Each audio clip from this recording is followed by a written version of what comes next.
Morning, everyone. Thank you for joining us for our special meeting. This is to adopt the FY24 budget. It is September 1st, 2023. The time is 10 a.m. I'm calling this meeting to order. In attendance are Commissioners Brooks, Matari, and Duncan. Are there changes to the agenda? No. All right. We'll go ahead and get started. We had our approval of our budget on Wednesday night.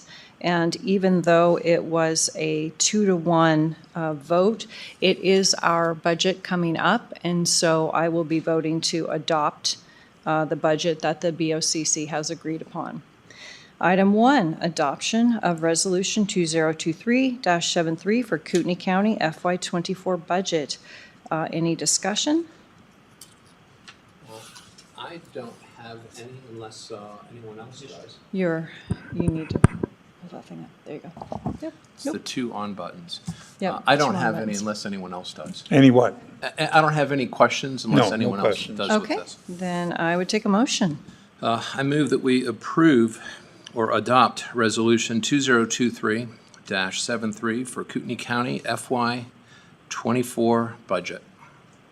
I second the motion. Bill Brooks. Aye. Commissioner Matari. Aye. Chair Duncan. Aye. Item 2, this is the approval of the FY24 salary matrices for general pay plan, attorney pay plan, chief deputy pay plan, and sworn officers effective September 24th, 2023. I have no comments unless anyone else does. All right. I move that we approve the FY24 salary matrices for general pay plan, attorney pay plan, chief deputy pay plan, and sworn officers effective September 24th, 2023. I second the motion. Bill Brooks. Aye. Commissioner Matari. Aye. Chair Duncan. Aye. All right, motion passes. Item 3, approval of the FY24 position grade and salary ranges effective September 24th, 2023. No comments? Okay. I move that we approve the FY24 position grade and salary ranges effective 9/24/23. I second the motion. Bill Brooks. Aye. Commissioner Matari. Aye. Chair Duncan. Aye.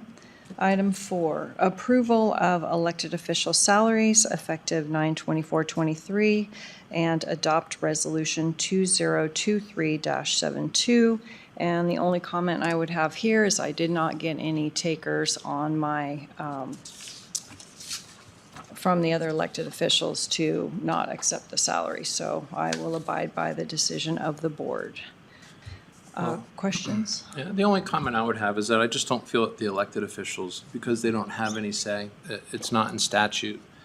No one, from my understanding, has ever really approached them to talk to them about the pay policy in the past, that it's really not appropriate to pull them in at the 11th hour like this. There was plenty of opportunities where we could have done that.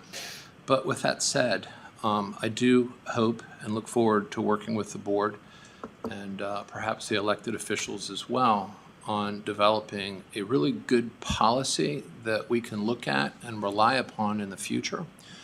Because if we want good people, especially from within these departments, who could be excellent candidates down the road, to ask them to take a pay cut, because there are certain individuals in departments and within the elected official silos that at the deputy level typically, who do earn more than the elected officials. And to ask those people to take a pay cut in order to take those positions over because they have such strong institutional knowledge, I think is asking a little much of people from the community. And just a few $1,000s difference can really maintain a much higher level quality person who knows the job really well and can just seamlessly transition in. And we've seen that with one of the elected officials. That was exactly the case with our clerk. And I think that it's time that we have a good policy in place moving forward. I'm prepared to bring a couple ideas forward to the September 20th elected officials meeting, if that's not too early. No, I think we should start as soon as possible. So, thank you. Bill, any questions? Yeah, I just a comment. About a year ago, we had kind of a crisis in management in one of the departments. And I said to the deputy, I said, why don't you consider that, taking over that position? And he said, why would I want to change positions like that? I'll get a lower salary and I'll have to run for office every 4 years. And I said, beats me. He said, I'm not interested. Of course, we lost him. He's no longer with the county. Okay, Okay, well, I move that we approve the elected officials' salaries effective September 24, 2023, and adopt resolution number 2023-72. I second the motion. Bill Brooks. Aye. Commissioner Matari. Aye. Chair Duncan. aye. All right, I will call for public comment.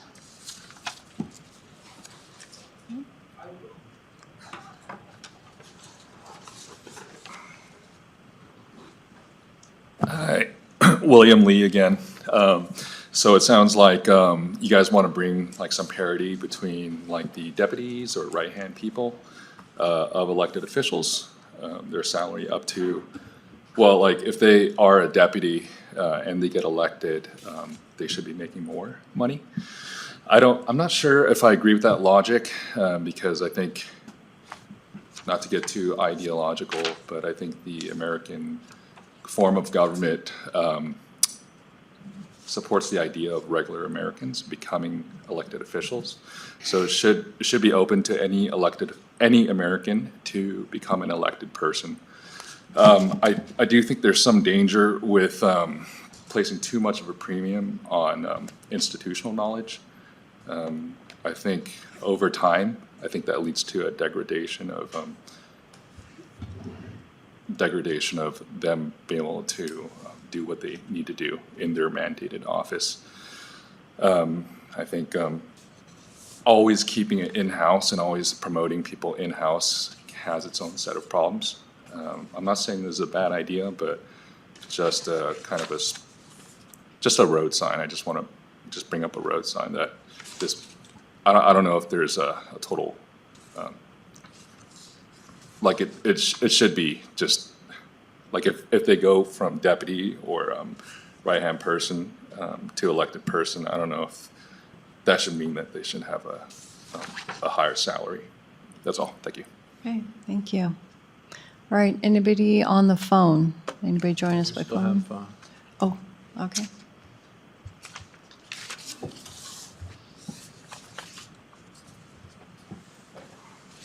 Good morning. My name's Nick Franson, for the record.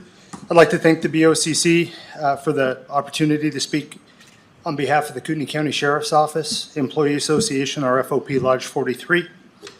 I represent the men and women that serve this community as the president of the organization this year. I'm also a proud Operations Bureau deputy. It's my 17th year of employment with the county. I'd like to thank the board as well as the citizens of the county that we serve. Bringing the patrol division within a competitive wage, or to a competitive wage in our community, will empower the sheriff to hire and retain the best and brightest within our chosen profession.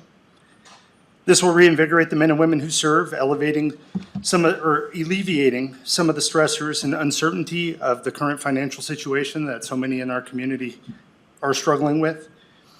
We love and respect this community as they do us. By taking these needed changes, or by making these needed changes, the commissioners are echoing the appreciation and the praise that our public shares with us on a regular basis in our service. The men and women of the KCSO stand ready to protect and serve this community. As we all know and feel, our community has already changed. We have entered a very short window where we can address staffing and retention issues to remain responsive to these changes, such as this, to stem the flow of illegal drugs in the community, to make sure that this community is ready for growth, and to make sure that those who would do us harm are going to be held accountable both swiftly and firmly. Again, I'd just like to thank the community and the board on behalf of our association in taking this step and helping us with the future needs of this community. Thank you. All right, any other public comment? Jonathan, anybody online? Okay, time is 10:10, meeting adjourned. Thank you all.